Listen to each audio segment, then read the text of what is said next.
हिंदू पंचांग को प्राप्त करने के लिए हमारे चैनल को सब्सक्राइब करें, बेल आइकन प्रेस करें और लाइक और कमेंट करना बिल्कुल ना।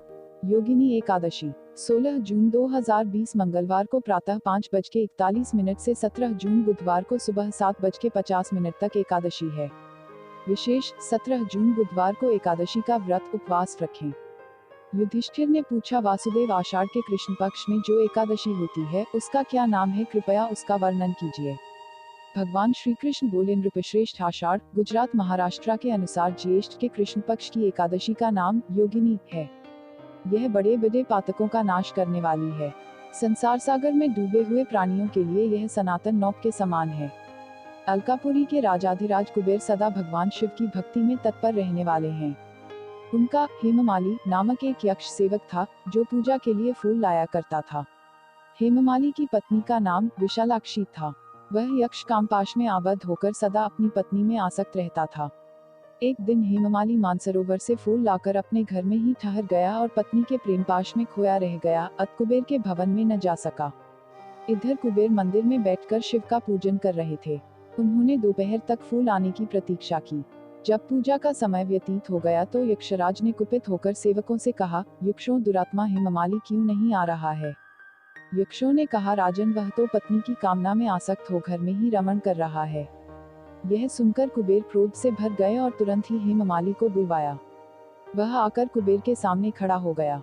उसे देखकर कुबेर बोले, ओ पापी, अरे दुष्ट और दुराचारी, तूने भगवान की अवहेलना की है। अतकोर से युक्त और अपनी उस प्रियतमा से वियुक्त होकर इस स्थान से भ्रष्ट होकर अन्यत्र चला जा। कुबेर के ऐसा कहने पर वह उस स्थान से नीचे गिर गया। कोर से सारा शरीर पीड़ित था, परंतु शिव पूजा के प्रभाव से उसकी स्मरण शक्ति लुप्त नहीं हुई। तदनंतर वह पर्वतों में श्रेष्ठ मेरुगिरी के शिखर पर गया।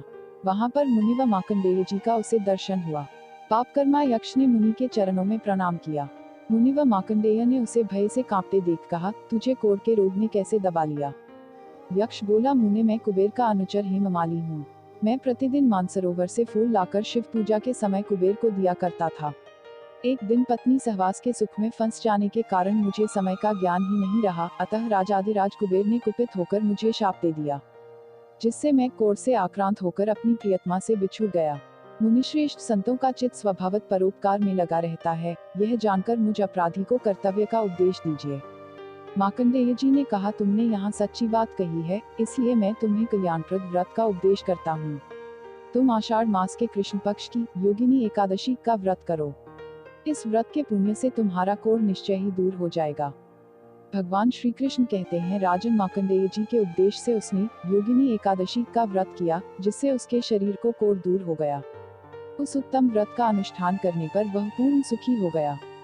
नृपश्रेष्ठ, यह योगिनी का व्रत ऐसा पुण्यशाली है कि 88,000 ब्राह्मणों को भोजन कराने से जो फल मिलता है, वही फल योगिनी एकादशी का व्रत करने वाले मनुष्य को मिलता है। योगिनी महान पापों को शांत करने वाली और महान पुण्य फल देने वाली है। इस महात्म्य को पढ़ने और सुनने से मनुष्य सब पापों से मुक्त हो जाता है। हिंदू पंचांग। हमारे चैनल को सब्सक्राइब करें, उसके लिए सब्सक्राइब बटन दबाएं। नए वीडियोस का नोटिफिकेशन पाने के लिए